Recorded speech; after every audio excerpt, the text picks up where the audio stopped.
The night was still, almost unnaturally quiet.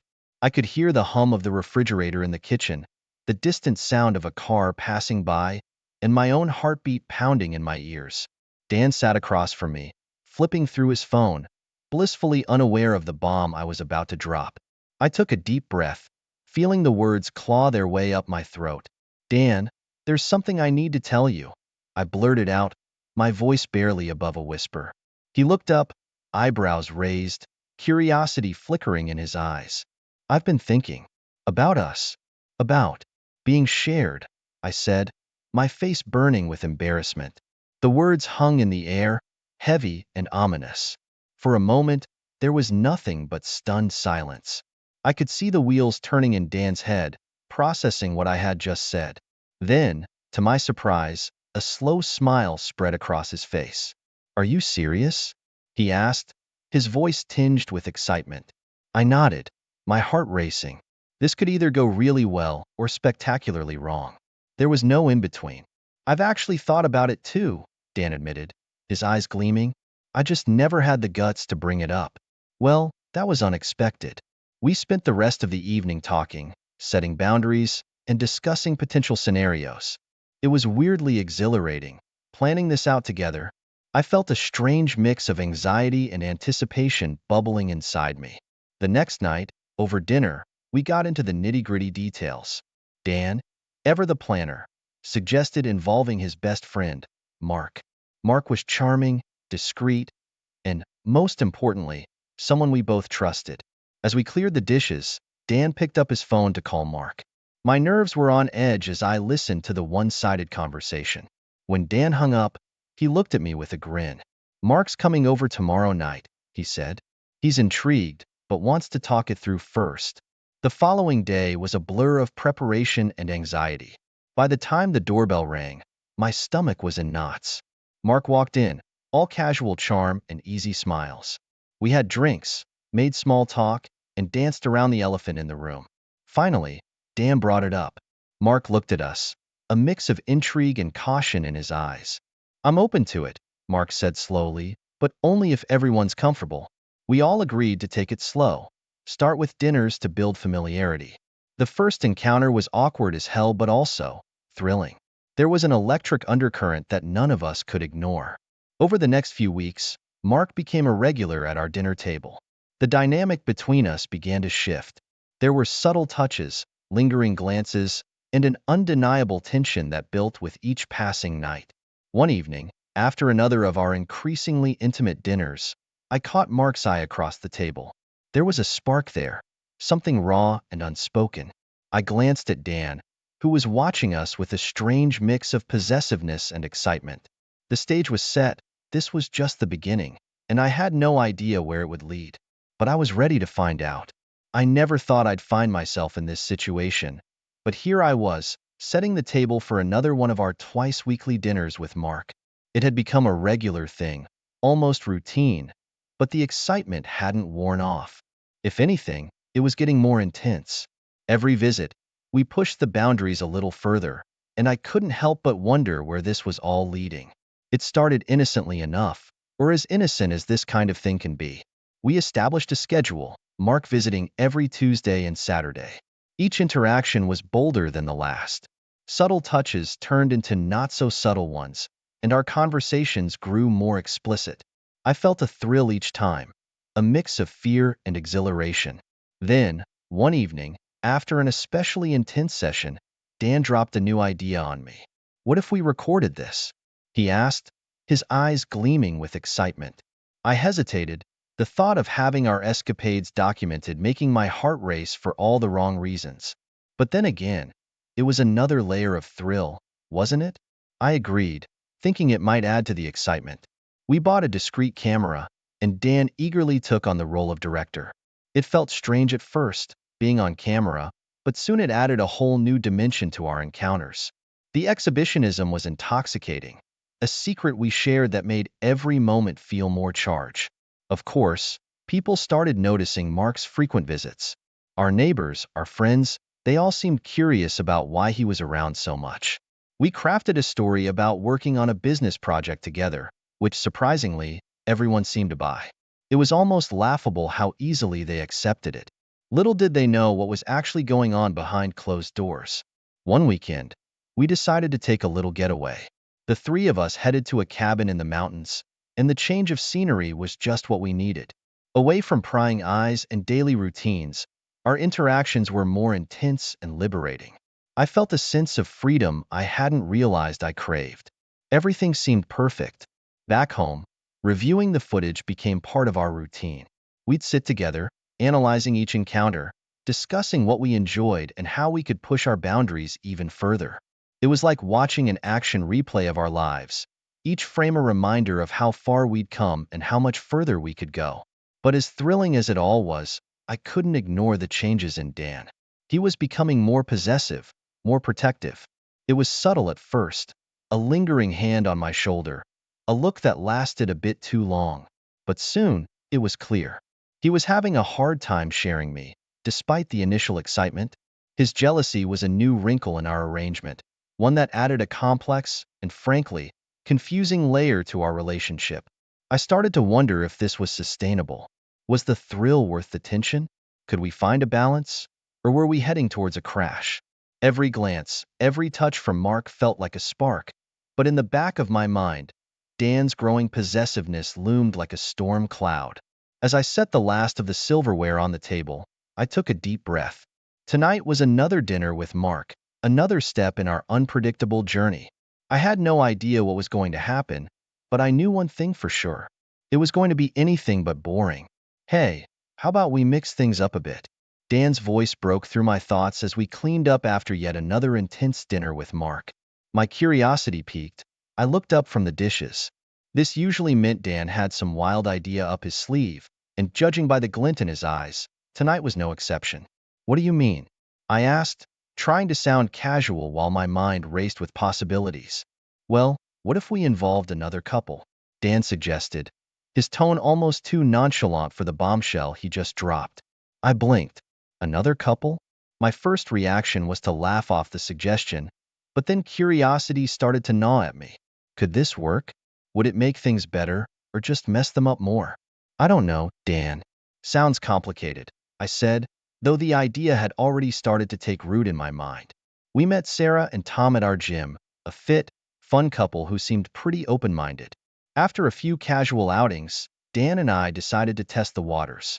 Over drinks one night, we broached the subject. I expected awkwardness, maybe even a firm no, but to my surprise, they were intrigued and willing to explore the possibility. Our first group encounter was a roller coaster of excitement and nerves. The dynamics were definitely different. It took a bit to adjust, but once we found a rhythm, it was exhilarating. The novelty of the situation added a fresh layer of thrill, something new to discover and navigate. Sarah and I started spending more time together, sharing our thoughts and fantasies. She was easy to talk to, and we connected on a deeper level than I had anticipated. This newfound intimacy with her added depth to our interactions, but it also complicated things. The lines between friendship and something more began to blur, and I found myself in uncharted territory. Meanwhile, tension started bubbling beneath the surface. Dan and Tom, while cordial, occasionally clashed over control and boundaries. It was subtle at first, a remark here, a sideways glance there, but it was enough to put me on edge. Our delicate arrangement was being tested, and I wasn't sure how long it would hold. Then came the tipping point. During a particularly heated argument between Dan and Tom, Tom blurted out something that changed everything. You know, I've started to have feelings for her, he confessed, looking straight at me. Great, just what we needed, more emotional complications. Tom's confession created a rift, and suddenly, everything felt shaky. We had to reevaluate our arrangement, and fast. Could we really continue like this? Dan and I decided to take a break from involving Sarah and Tom. We needed to focus on us, on repairing the cracks that had started to form in our own relationship. The time apart brought a strange sense of clarity. We talked more, shared more, and slowly, we began to find our footing again. But I couldn't shake the feeling that this was just the calm before the storm. The excitement, the thrill, it was all still there, simmering just below the surface. And as much as I wanted to believe we'd sorted things out, I knew deep down that the mystery of where this journey would take us next was far from over. I always thought secrets were supposed to stay hidden, especially the ones you keep in a journal. But there it was, my little black book of confessions and fantasies, in Dan's hands.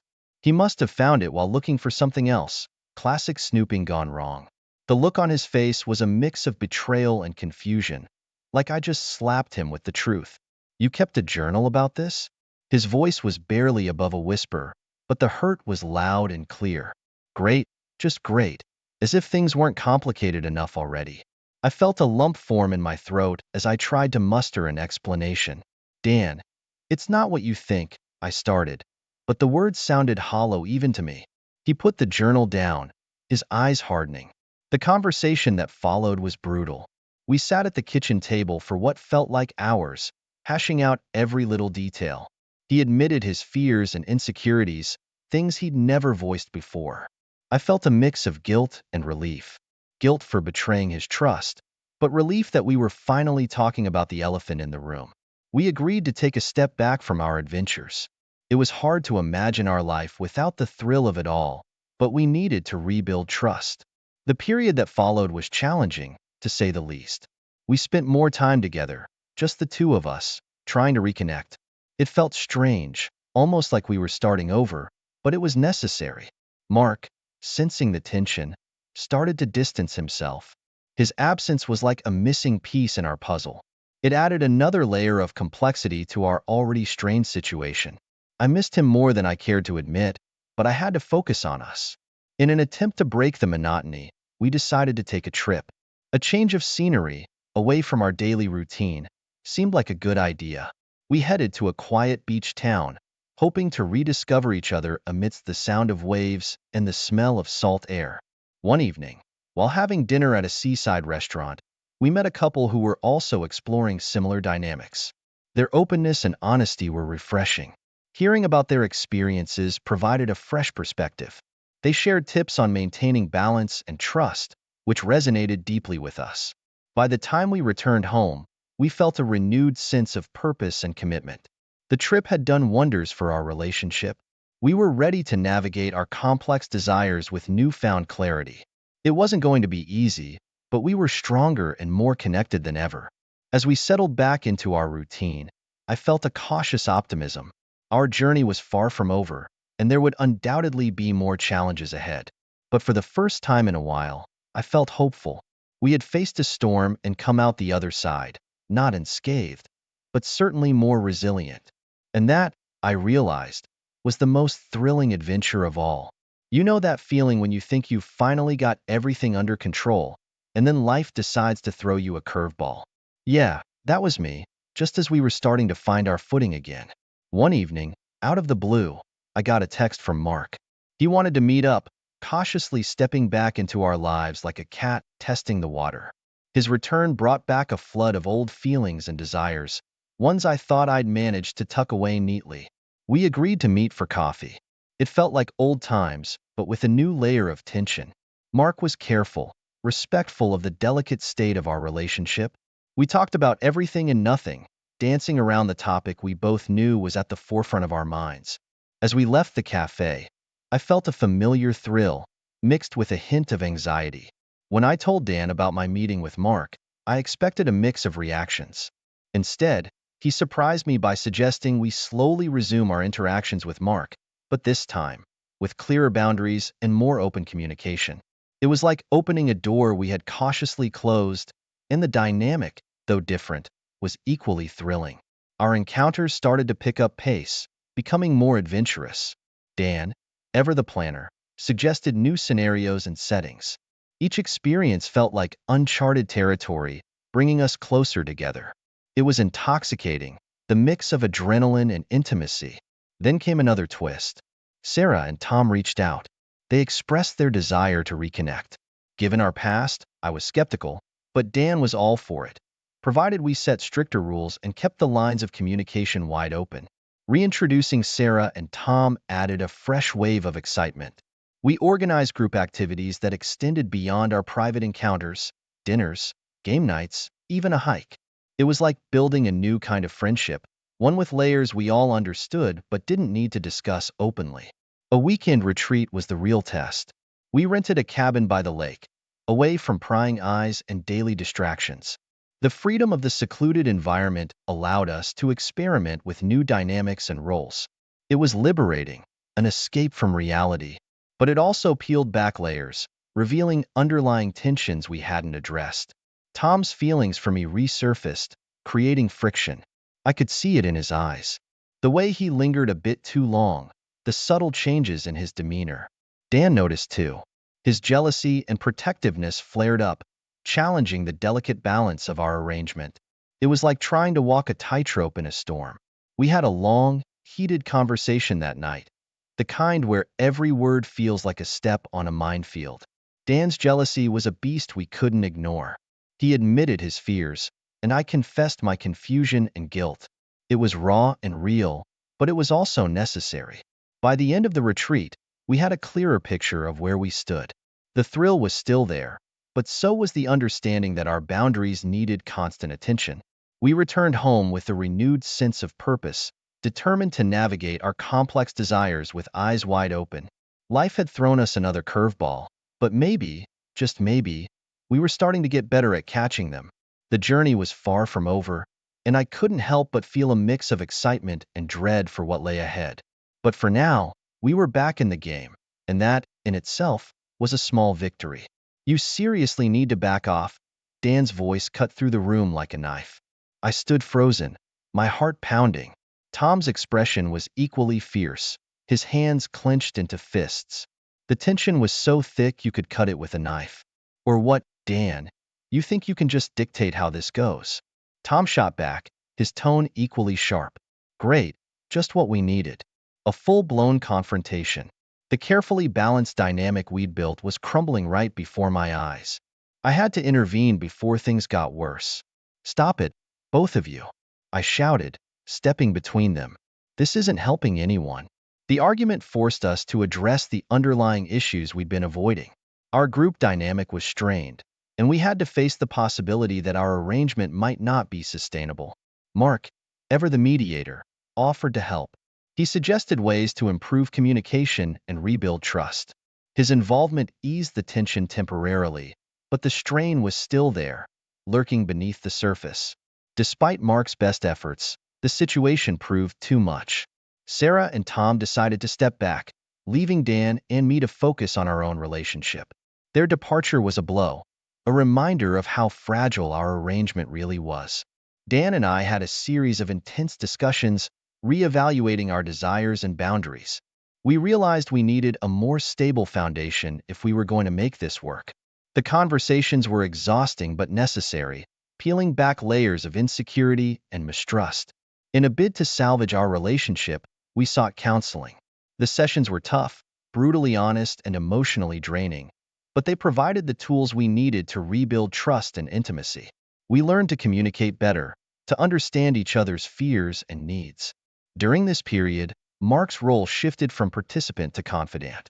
His support was crucial as we navigated this difficult time. He listened without judgment, offering advice when needed and simply being there for us. Eventually, we decided to take a break from all external involvement. It was just the two of us, focusing solely on each other. This time allowed us to heal and reconnect on a deeper level. We rediscovered the reasons we fell in love in the first place, finding strength in our bond. The journey was far from over, but for now, we had found a semblance of peace. It was a fragile peace, built on the rubble of our previous mistakes, but it was real. We were ready to face whatever came next, together. So, what if we went back to the beginning? I said, breaking the comfortable silence between us. Dan looked up from his book, curiosity piqued. We'd been through so much, and now, sitting here on our couch, I felt a renewed sense of commitment, like we were ready to face our fantasies again, but with more wisdom this time. Back to the beginning? He asked, raising an eyebrow. You mean like our original fantasies? Exactly, I nodded, feeling a flutter of excitement mixed with caution. But this time, we do it right. Safely, respectfully, and with all the lessons we've learned. We spent the next few evenings revisiting our fantasies, discussing them with a level of openness and clarity we'd never had before. It was like flipping through the pages of a familiar book, but noticing new details each time. We redefined our boundaries, making them clearer and more robust. This new approach brought us closer, strengthening our bond in ways I hadn't imagined. Mark remained in our lives, but our interactions with him became more platonic. It was a necessary shift for the stability of our relationship. He was still a close friend, someone we could confide in, but the dynamic had changed. There was no more underlying tension, no more unspoken desires complicating our friendship. Occasionally, Sarah and Tom would reach out. Their messages were friendly, sometimes nostalgic, but we kept a respectful distance. Our focus was on rebuilding and maintaining our own relationship. It felt like we were finally prioritizing us, and it was liberating. In this period of rediscovery, Dan and I found new ways to keep our relationship exciting and fulfilling without involving others. We explored new hobbies together, took spontaneous trips, and even tried our hand at cooking elaborate meals. Each new activity was a small adventure, and we cherished these moments of togetherness. Our experiences had undeniably changed us, but we embraced the growth and transformation. We were more connected and in tune with each other's needs. It was like we had reached a deeper level of understanding, one that only comes from navigating the rough waters together. One evening, as we sat on the porch watching the sunset, I couldn't help but reflect on our journey. It had been tumultuous, no doubt about it, but it had also been incredibly rewarding. We had faced challenges head-on, made mistakes, and learned from them. Our relationship was stronger, built on a foundation of trust, communication, and mutual respect. We've come a long way, haven't we? I said, leaning into Dan. He wrapped his arm around me, pulling me closer. Yeah, we have, and I wouldn't trade it for anything. Looking back, I realized that every twist and turn, every high and low, had brought us to this point. We were a team, resilient and stronger than ever. The future was still a mystery, but for the first time in a long while, I felt ready to face it with Dan by my side. Whatever came next, we would face it together, and that was the most thrilling adventure of all. It was one of those lazy Sunday afternoons, the kind where you have nothing planned and everything feels right with the world. Dan and I were lounging in the backyard, sipping iced tea and enjoying the rare moment of peace. The kids were playing inside, their laughter echoing through the open windows. I couldn't help but feel a wave of nostalgia wash over me. Remember those wild days with Mark? I said, a hint of a smile playing on my lips. Dan looked over, his eyes twinkling with amusement. How could I forget? He chuckled. Those were some crazy times.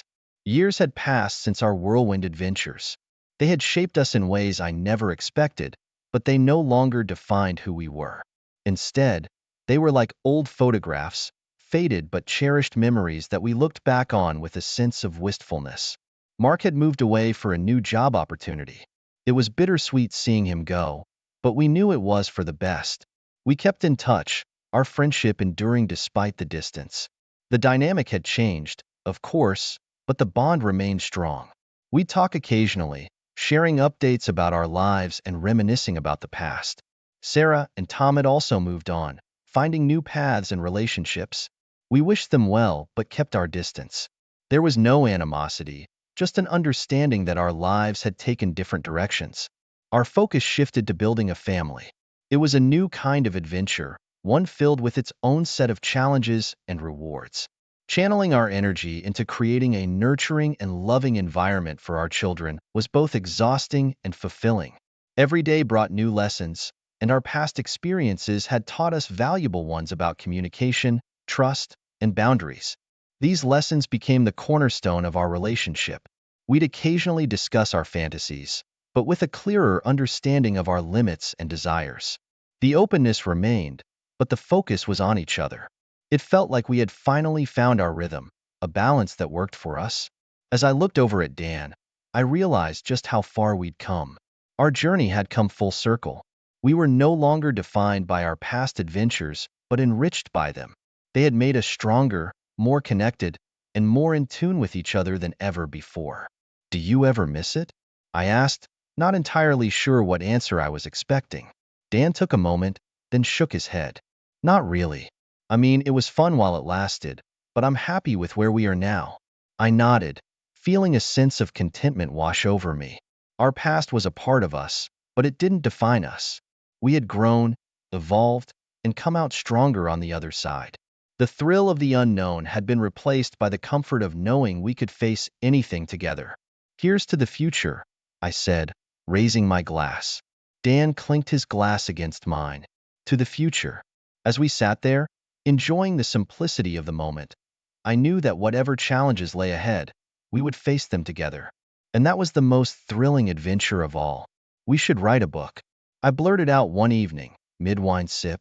Dan looked up from his laptop, surprised but intrigued.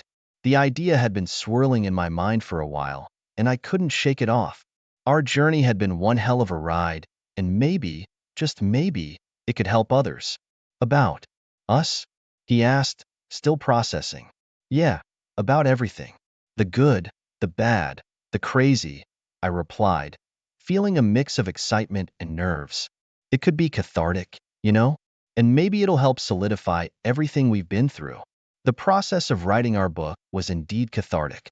We spent countless nights recounting our experiences, laughing and crying as we relived each moment. It felt like we were stitching together a quilt of memories, each patch representing a lesson learned or a hurdle overcome. We were brutally honest, bearing our souls on each page. To our surprise, the book became a bestseller. People were drawn to our honesty and openness about our unconventional path. It sparked conversations and debates, challenging societal norms and encouraging others to explore their own desires and boundaries. We became known not just for our story, but for our willingness to share it with such raw transparency. Invitations to speak at various events started pouring in. We traveled across the country, sharing our insights and lessons learned. Each event was a new adventure, a chance to connect with others who were navigating their own complex relationships.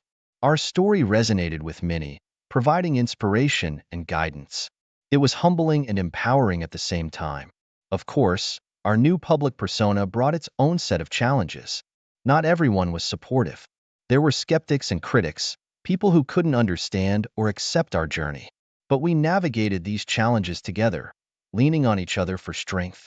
The support and understanding from our community were overwhelming and reminded us why we started this journey in the first place. Inspired by the positive impact of our story, we decided to start a foundation to help couples navigate their own complex relationships. Our work with the foundation brought us even closer. It gave our journey a new purpose and deepened our connection. We were no longer just telling our story, we were helping others write theirs. Through the foundation, we met many couples with similar experiences. Their stories enriched our understanding and broadened our perspective. Each couple taught us something new, adding another layer to our own journey. It was incredible to see how many people were struggling with the same issues we had faced, and to know that we could offer them support and guidance. Looking back, our legacy became one of openness, trust, and communication. We were proud of the journey we had taken and the impact we had made. We had turned our personal challenges into a source of strength and inspiration for others. Our relationship was stronger than ever, built on a foundation of trust, communication, and mutual respect. As I sat with Dan one evening, reflecting on everything we had accomplished, I felt a deep sense of fulfillment. Our journey had been tumultuous, no doubt, but it had also been incredibly rewarding. We had faced our fears, embraced our desires, and come out stronger on the other side. And in doing so, we had created something beautiful, a legacy that would continue to inspire and guide others long after we were gone. Here's to us, I said, raising my glass. To us, Dan replied, clinking his glass against mine. In that moment, I knew that whatever the future held, we would face it together, just as we always had. And that was the greatest adventure of all. You know what's funny? I said, looking out over the Mediterranean Sea as the sun dipped below the horizon. Dan raised an eyebrow, waiting for the punchline. How we used to think a weekend getaway was adventurous. Now look at us, halfway across the world, exploring ancient ruins and eating things we can't pronounce. He laughed, and I couldn't help but join in. As we grew older, our relationship continued to evolve. We embraced each new phase with excitement and curiosity, like kids in a candy store. Traveling the world had become our new passion, each destination bringing us closer together and enriching our bond in ways we never imagined. Each adventure was a new chapter in our ongoing story. From the bustling streets of Tokyo to the serene beaches of Bali, we soaked up different cultures and experiences, letting them shape us and our relationship. There was something magical about getting lost in a foreign city, relying on each other to navigate through language barriers and unfamiliar customs. It was a reminder of how far we'd come and how much we could accomplish together. Our children had grown up, too, and they were aware of our story. We'd never hidden our past from them. Instead, we used it as a teaching tool, an example of honesty and openness. It shaped their views on relationships, making them more understanding and less judgmental. They appreciated our candor, even if it sometimes made for awkward dinner conversations. We continued to write and speak about our journey, sharing our insights and lessons learned with anyone who would listen. It was fulfilling work, knowing we were helping others navigate their own complex relationships. Each talk, each book signing, each heartfelt letter from a reader reminded us that our story mattered, that it had a purpose beyond our own lives. In our golden years, we often looked back on our journey with gratitude and pride. The challenges we had faced and the triumphs we had celebrated had shaped us into the strong, connected couple we were. We celebrated our anniversaries with joy and reflection, each year a testament to our love and resilience. It wasn't always easy, but it was always worth it. Here's to us, I said, raising my glass, a tradition we'd started many years ago. To us, Dan replied, clinking his glass against mine. The familiar sound was a comforting reminder of the bond we shared. Our story was one of growth, transformation, and enduring love. We had navigated a complex path, full of twists and turns, but had emerged stronger and more connected than ever. Every challenge we faced had brought us closer. Every triumph had reinforced our bond. And as we stood there, watching the sun set over the vast expanse of the sea, I knew that whatever the future held, we would face it together. Life had a way of throwing curveballs, but we had learned to catch them and throw them back with a smile. Our journey was far from over, but for now, we were content. We had built a life filled with love, adventure, and purpose. And that, I realized, was the glow of the streetlight cast long shadows as I slipped out of the house. The night was my ally, covering my tracks as I hurried to the little Italian bistro on the corner of Fifth and Elm. He was already there, waiting. Our eyes locked, and the world around us faded away. It was reckless, I knew, that in his arms, I found a temporary escape from the mundane reality of my life. Meanwhile, my husband, the ever-diligent provider, was buried in his work. Nights at the office had become his norm. He was the picture of dedication, completely oblivious to the storm brewing at home. It was a silent agreement, his late hours for my quiet discontent. We were like two ships passing in the night, aware of each other's presence but never really meeting. The night with my lover was a blur of forbidden passion. We were consumed by our desire, ignoring the consequences of our actions. But as dawn approached, reality crept in. I returned home, a tangle of guilt and exhilaration. Sneaking back into bed, I convinced myself it was just a fleeting moment of weakness. However, life had other plans. The nausea that morning wasn't just a byproduct of guilt. The 2 pink lines on the test were undeniable. I was pregnant. Panic set in like a thick fog. This wasn't my husband's child, and the gravity of my betrayal hit me like a freight train. Before I could process this new reality, another twist awaited me. On our doorstep lay an envelope, nondescript yet ominous. My heart pounded as I recognized the photos inside, snapshots of my indiscretion, captured by an unseen observer. I hid them before my husband could see, but the seed of paranoia was planted. Who knew, and what did they want? As if on cue, my secret unraveled further. My lover, once a source of exhilarating escapades, vanished into thin air. His sudden disappearance left me stranded in a sea of uncertainty. With his absence, the thrill of our affair was replaced by a cold, creeping dread. I was alone, with a secret that was growing inside me, and a mysterious blackmailer lurking in the shadows. Each event was a thread in the tapestry of my unraveling life. The affair, the pregnancy, the blackmail, They wove together, tightening around me. I was caught in a web of my own making, a prisoner of choices I couldn't undo. And in the midst of it all, my husband remained unaware, lost in his world of spreadsheets and late-night meetings. The irony wasn't lost on me. While he was building our future, I was tearing it apart, piece by piece.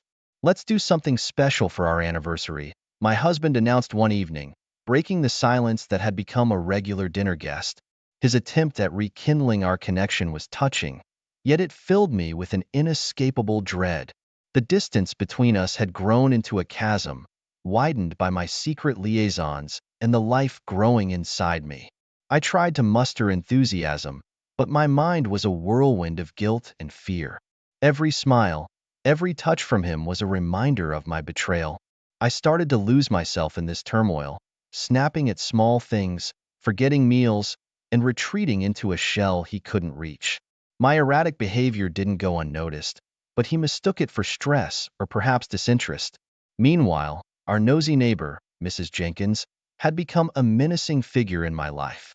The sweet old lady facade she presented to the world belied her true nature. She had seen me that night, the night everything changed, and now she held that knowledge over me like a guillotine. Her demands started small errands, groceries, but quickly escalated. I was trapped, doing her bidding to keep my secrets safe. In the midst of this chaos, my sister visited. She was the only one who knew the whole truth. As we sat in the kitchen, sipping tea, she carelessly mentioned my doctor's appointment. "How's the pregnancy going?" she asked. The cup I was holding crashed to the floor, tea splashing like my scattered hopes. My husband, who had just walked in, froze. The look in his eyes was a mixture of confusion and the dawning of suspicion. That night, confrontation was inevitable. "Are you pregnant?" he asked, his voice a mix of anger and pain. The room felt like it was closing in on me. The walls, the ceiling, his gaze, everything was suffocating me. I tried to deny, to deflect, but the truth was a dam ready to burst. His patience, worn thin by my erratic behavior, and now this bombshell, snapped. "What's going on, Emily? You're not yourself anymore," he shouted. The argument spiraled, words like arrows, each one hitting its mark. I wanted to tell him everything, but fear clamped down on my words. Fear of losing him, fear of the unknown, fear of the judgment that awaited me. In that heated exchange, we were both lost, grappling with a reality that was slipping away from us. He wanted answers, but I wasn't ready to shatter the illusion of our perfect life. Not yet. The night ended with doors slamming and a silence more profound than before. As I lay in bed, the weight of my choices pressed down on me. My husband's attempts to bridge the gap between us had been met with lies and evasion. My erratic behavior, the blackmail, the secret that was growing inside me, it was all converging, leading to a point of no return. I was standing at the edge of an abyss, and the ground beneath me was crumbling. The air in the room felt like lead as I finally uttered the words that had been suffocating me. "I had an affair. I'm pregnant." My voice was barely a whisper, but it echoed like a thunderclap. The look on my husband's face was a complex tapestry of hurt, disbelief, and a crushing sense of betrayal. It was as if I had physically struck him. Without a word, he stood up and walked out, the door closing softly behind him. There was no dramatic exit, just a quiet, piercing finality. I was left alone, my confession hanging in the air like a dense fog. As I sat there, numb and lost in my own turmoil, my phone buzzed. A message flashed across the screen, jolting me back to reality. It was him, my affair partner. His words were cold and menacing, a stark contrast to the warmth he once feigned. He wanted money, threatening to expose everything if I didn't comply. The walls seemed to close in on me, each word tightening the noose around my neck. Meanwhile, my husband roamed the streets, his mind a whirlwind of confusion and pain. The night air did little to clear his thoughts. It was during his aimless wandering that he spotted a familiar face, the man from the photographs, the one I had betrayed him with. Driven by a mix of curiosity and a desperate need for answers, he followed him discreetly. His pursuit led him to a dimly lit bar, where overheard conversations revealed more than he could have imagined. Whispers of money owed, of threats and desperation. The puzzle was slowly coming together, each piece more sordid than the last. Back at home, I was grappling with my own demons. I decided to confront my affair partner, to end this nightmare once and for all. I sent a message, arranging to meet, my heart pounding with a mix of fear and determination. But as the minutes ticked by at our agreed meeting spot, it became clear he wasn't coming. I was left waiting, alone, my hopes of resolving this mess dissipating like smoke. The night passed in a blur of anxiety and unanswered questions. My husband returned home in the early hours, a silent specter haunted by the revelations of the night. We were two strangers under the same roof, bound by a web of lies, deceit, and now, fear. As dawn broke, the reality of our situation set in. My confession had set off a chain of events that seemed to spiral beyond my control. The threat from my affair partner loomed large, a dark cloud threatening to burst. My husband, once my rock, was now a broken man, his trust shattered into 1,000 pieces. In that moment, I realized the gravity of my actions. My affair, once a misguided escape from reality, had turned into a nightmare, dragging down everyone I cared about. The man I once turned to for comfort was now a stranger, his eyes reflecting a pain I had inflicted. And somewhere in the midst of this chaos, I had to find a way to protect my family from the storm I had brought upon us. The silence in the house was deafening when my husband returned. His eyes, usually warm and inviting, were now cold and distant. After what felt like an eternity, he finally spoke. "We'll keep this between us, for now," he said, his voice steady but hollow. I nodded, a lump forming in my throat. The secret of my affair and the pregnancy would remain ours to bear. But the relief was short-lived. No sooner had we reached this uneasy truce than my phone buzzed with another message from the blackmailer. Mrs. Jenkins, the nosy neighbor, was upping her game. Her demands had grown bolder, more insistent. Money, favors, threats. It was a relentless barrage that left me reeling. Each new message felt like a noose tightening around my neck. Unbeknownst to me, my husband had started his own quest for the truth. He became a silent shadow in our home, his presence more felt than seen. I'd catch him on his laptop, his brow furrowed in concentration, or quietly making phone calls in the other room. The man I knew, the one who shared my bed and my life, was slipping away, replaced by a stranger with a mission. Trapped in this web of lies and deceit, I found myself contemplating the unthinkable, running away. The idea flickered in my mind like a forbidden flame. But then I'd hear the sound of our son's laughter, or see his innocent smile, and the reality of what I stood to lose crashed over me. No matter how desperate I felt, I couldn't abandon him. He was my anchor in this storm. Then came the news that knocked the wind out of me. My affair partner, the catalyst of my current nightmare, was dead. The police said it was an accident, but the timing was too coincidental, too convenient. Fear gripped my heart. Was this another consequence of my actions? Had my web of lies somehow led to his death? I remember staring at myself in the mirror, the person looking back a stranger.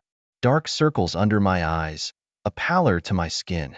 I was a ghost of the woman I once was, haunted by the choices I had made.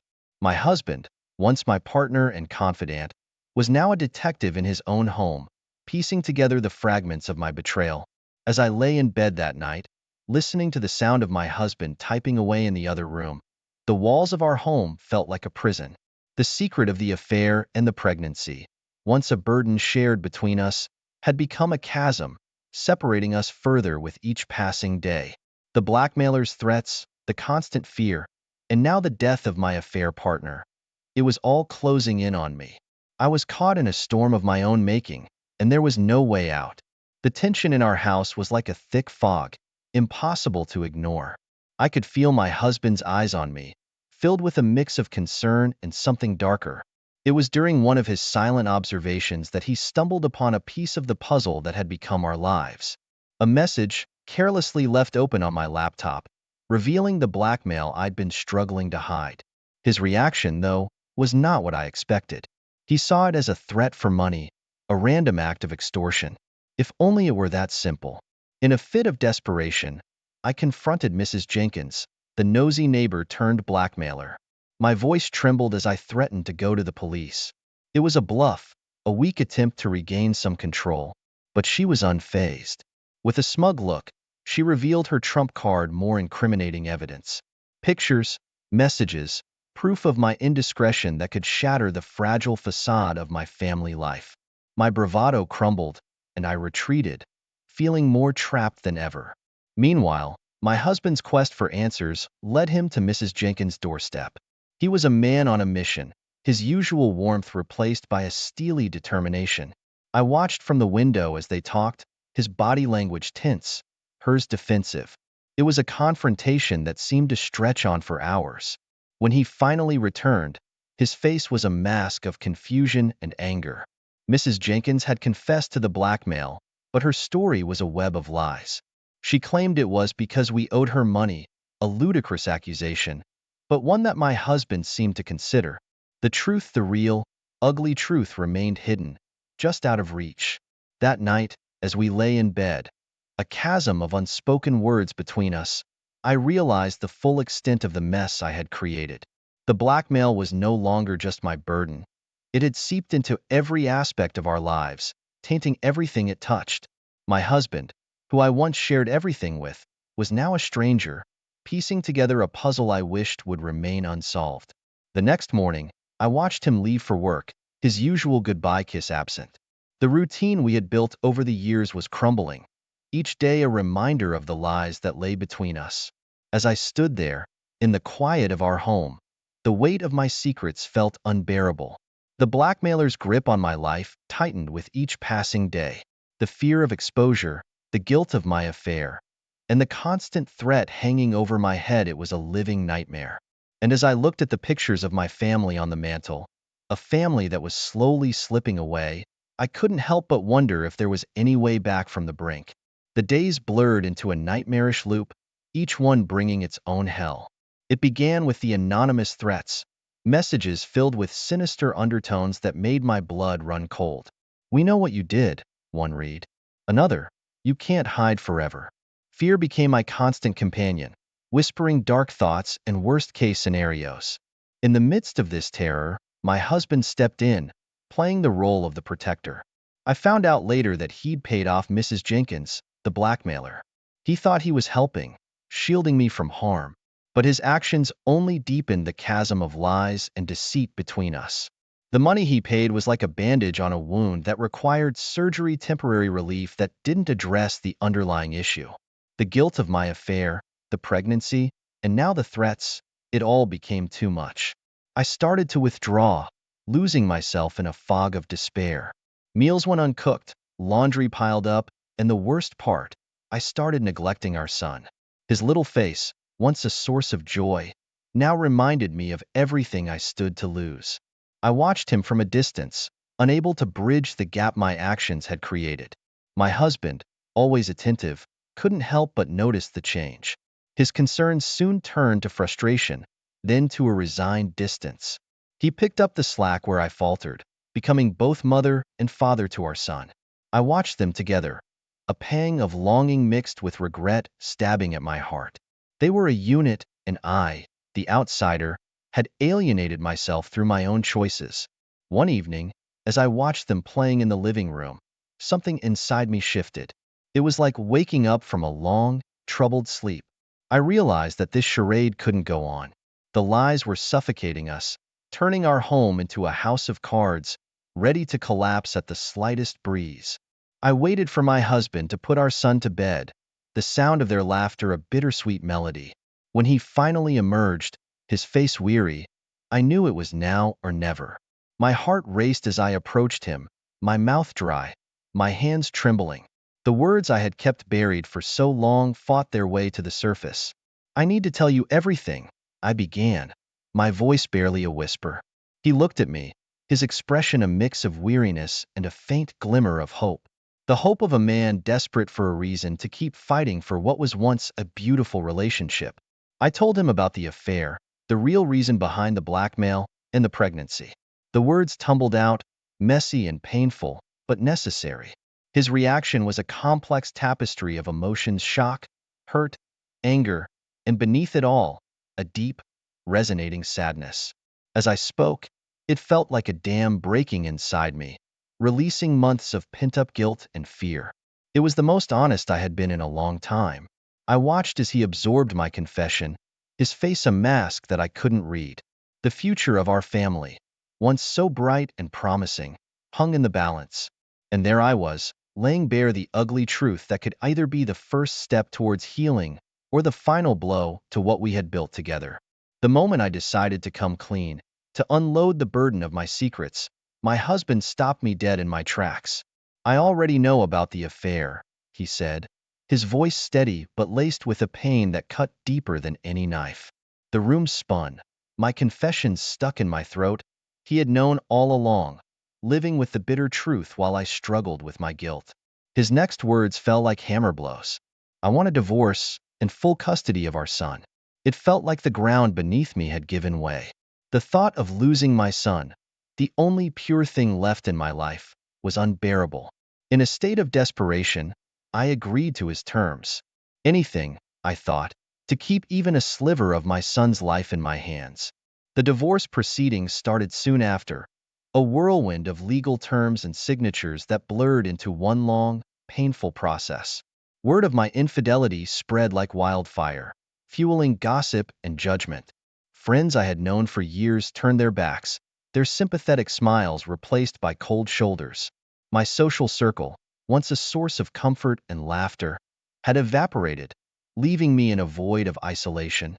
Each day, the reality of my situation sank in deeper. The house, once filled with the sounds of a family, was now a silent reminder of everything I had lost. I watched as my husband packed up his and our son's belongings, his movements deliberate, his face an unreadable mask. The finality of it all was overwhelming. I was losing not just my husband, but my son, my home, my entire world. In the midst of this upheaval, I tried to reach out, to salvage any remnants of the friendships I once cherished. But my calls went unanswered, my messages ignored. The few responses I did receive were curt, their words laced with unspoken accusations. It was a stark reminder of the consequences of my actions, a punishment that extended beyond the confines of my broken marriage. As I sat in the empty house, the walls echoing with memories, I realized the full extent of my fall from grace. The affair, once a secret thrill, had turned into a catalyst for my undoing. My husband, who had stood by me through thick and thin, was now a stranger, bound to me only by the proceedings that would sever our ties for good. And then there was my son. His room, now bare, was a stark reminder of his absence. The toys, the pictures, the little clothes all gone. The silence was a constant reminder of the void his absence had left in my life. The court dates, the legal battles, the endless paperwork, it all became a blur, a numbing routine that marked the dismantling of my former life. With each signed document, with every court appearance, I was reminded of the weight of my choices. The affair had seemed like a harmless escape at the time, a way to fill the void in my marriage. But now, as I faced the consequences, it was clear that the price was much higher than I ever imagined. As the divorce proceedings drew to a close, I was left with a stark new reality. My once vibrant life had been reduced to a series of legal documents in a house filled with ghosts. The journey from a wife and mother to a pariah, ostracized by those I once called friends, was complete. And as I faced the future, a future devoid of the laughter and warmth of my family, the full weight of my betrayal hung heavily on my shoulders. Moving into that small, dingy apartment felt like stepping into a different world. Gone were the spacious rooms and comforting walls of what I used to call home. Now, it was just me, in a cramped space filled with the echoes of a life I'd lost. Adjusting was hard. Every night, I'd lie awake, staring at the unfamiliar ceiling, missing the soft breathing of my son in the next room. Meanwhile, my husband, now the sole parent, was receiving an outpouring of sympathy from our friends and family. I heard about it, the way people talked. "Poor guy," they'd say, shaking their heads, "he deserves so much better." It was like a knife twisting in my gut. He was the victim, the wronged husband, and I, the villain in their eyes. His position in our son's life was unshakable, bolstered by the support he received from everyone around us. As the days passed, my mental health began to spiral. The guilt, the loneliness, the overwhelming sense of loss, it was a constant, crushing weight. There were days when getting out of bed felt like an insurmountable task. My mind was a battlefield, riddled with what-ifs and regrets. This took a toll on me, especially when it came to fighting for my son. The court hearings were a blur. I sat there, feeling like a ghost, as lawyers and judges discussed my future, our future. When the verdict came, it was no surprise. Full custody was granted to my husband. The gavel's final strike echoed in my ears, a solemn bell tolling the end of my journey as a mother. Not long after, during a supervised visit, I had a public meltdown. It was all too much, seeing my son, so close yet so far, under the watchful eyes of strangers judging my every move. My emotions boiled over, and I lost control. It was loud, messy, and heartbreaking. That incident was the final nail in the coffin. My visitation rights were revoked. The court deemed me unstable, a risk to my own child's well-being. Now, in my small, cramped apartment, I was truly alone. The walls seemed to close in on me, a constant reminder of everything I'd lost. My son, my marriage, my dignity, all gone. I was a shell of the woman I used to be, haunted by memories and the harsh reality of my present. The days turned into nights, and the nights into days, in a never-ending cycle of regret and despair. I'd sit by the window, watching life go on outside, a world I no longer felt part of. My family, once the center of my universe, was now just a distant dream. My husband, the man I had shared my life with, was now just a stranger raising our son without me. In this new life, in this small, dim apartment, I was a mother without a child, a wife without a husband, a woman lost in the shadow of her mistakes. The journey to this point had been fraught with wrong turns and bad decisions. Now, I was left with nothing but time to reflect on the path that had led me here, to this solitary existence, far from the warmth and love of the family I once had. The day I found out they were gone, it felt like the earth had slipped from beneath my feet. My husband had packed up, taken our son, and moved away, severing the fragile threads that still connected us. There were no goodbyes, no final glances, just the deafening silence of their absence. I was left behind, alone in a world that suddenly felt vast and empty. In the wake of their departure, reality hit hard. I needed to find a job, to start rebuilding something out of the ruins of my life. But it wasn't easy. My name, once whispered in friendly circles, was now tarnished, muddied by the scandal of my past actions. Rejections piled up, each one a reminder of how far I had fallen. I scoured for any work I could find, but the shadow of my past loomed large, turning opportunities into closed doors. Then came the news that felt like a punch to the gut. My ex-husband had remarried. The information came through the grapevine, an accidental slip during a rare conversation with an old acquaintance. He had moved on, built a new life, a new family. And there I was, still trapped in the remnants of the life we once shared. It was a blow that sent me spiraling deeper into despair. In my loneliness, I reached out to the only part of him I had left, our son. I wrote letters, pages filled with words of love, regret, and hope. I poured my heart into each one, sealing my emotions in envelopes that felt too heavy to send. But they went unanswered. Whether they were never read or simply ignored, I didn't know. Each day that passed without a reply was a reminder of the distance that had grown between us, a chasm that seemed impossible to bridge. As the days turned into weeks and weeks into months, my health began to suffer. The stress of my situation, the loneliness that clung to me like a shadow, it all started to take its toll. I lost weight, my sleep was plagued by nightmares, and my energy levels plummeted. The face that stared back at me in the mirror was a pale reflection of the person I used to be. Dark circles under my eyes, skin stretched tight over prominent bones. I was a visual testament to the hardships I'd endured. The small apartment that was my refuge and prison became a world of its own. The walls witnessed my tears, the ceiling my silent screams of frustration. I clung to the hope that one day things would change, that the chasm between my son and me would narrow. But as each day passed, that hope dimmed, flickering like a candle in the wind. Life had become a cycle of job searches, unanswered letters, and long, sleepless nights. The woman who once had a family, friends, and a bustling social life was now a shadow, moving through her days in a haze of regret and longing. My health, both physical and mental, was a reflection of the inner turmoil that consumed me, a once vibrant spirit now dulled by the harshness of my reality. In this new chapter of my life, I was a ghost in my own story, haunting the edges of a world that had moved on without me. The days stretched on, each one a reminder of the choices I had made and the life I had lost. It was a grim, overcast day when the news hit me like a freight train. My son, the light of my life, no longer recognized me as his mother. The words, delivered through a mutual acquaintance, were cold and detached, yet they tore through me like a blade. It was the ultimate rejection, a clear sign of the chasm that had grown between us, widened by years of absence and silence. Financially, things were no better. My small savings, the last remnants of my former life, had dwindled to nothing. Desperation clawed at me, pushing me to take any job I could find.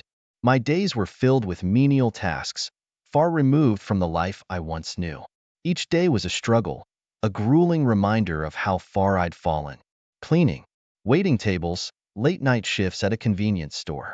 I did it all, just to keep a roof over my head. But despite the hardships, the longing to see my son, to bridge the gap that had widened with each passing day, never faded. In a final, desperate attempt, I saved enough for a bus ticket to their new town, my heart heavy with a mix of hope and fear. Standing outside their new home, a picture-perfect house in a quiet neighborhood, I mustered the courage to knock. But the door was shut in my face before I could even catch a glimpse of my son. His new life, his new family, it was a world I was no longer a part of. The rejection was a physical blow, leaving me breathless and shattered. As I lingered, lost in the pain of the moment, the situation escalated. The next thing I knew, the police were there, and I was being handcuffed for trespassing. The irony of it all was bitter. I was now a criminal in the eyes of the law, a stark contrast to the loving mother I once was. The arrest added a new, dark chapter to my story. A criminal record. It was the final nail in the coffin of my already shattered reputation. The court proceedings, the stern faces of the judge and the officers, it was all a surreal experience, a nightmare I couldn't wake up from. Now, back in my dingy apartment, I sit alone, surrounded by the ghosts of my past. The walls are bare, the space as empty as the void in my heart.